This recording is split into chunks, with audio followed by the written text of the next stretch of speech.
This is just one example of the work that's being done for the schools around here. Rhiannon Mills has been reporting now on the other part of the East Anglia region, over in Cambridge, and another school that not only grows their own, but they also contribute to the wider society as well. It's an amazing project. Take a look at this.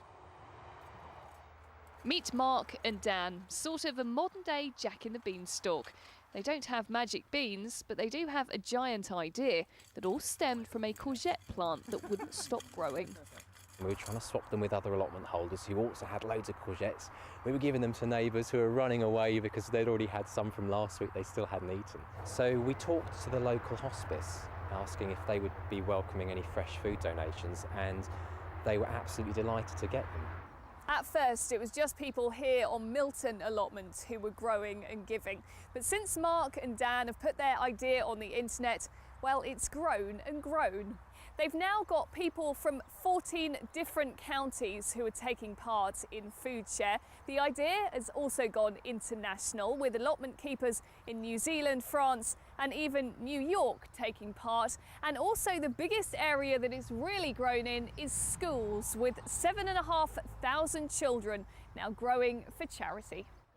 One of the first schools on board was Milton Primary. Are the radishes nearly ready for picking? Tom, look at that. Oh, they're lovely, aren't they? Whoa. They've now got a dedicated area growing food for terminally ill children at the village hospice.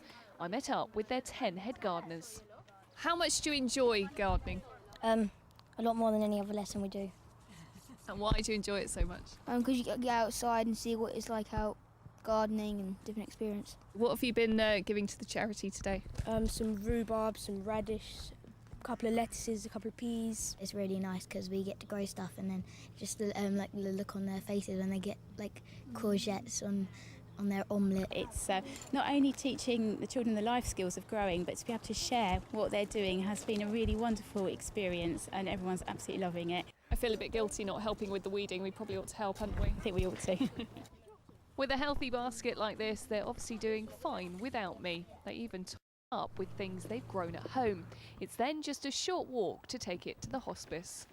We rely heavily on voluntary income for the funds that we need, and obviously a cost of that is providing meals when they come and stay at the hospice. Taking that cost away by having food donated by the local communities is absolutely wonderful. Thank you. Lovely, thank you. More than 100 charities now receive help. It's been a real fairy tale start for Mark and Dan's idea, and with so many young gardeners keen to dig in, it can only continue to grow.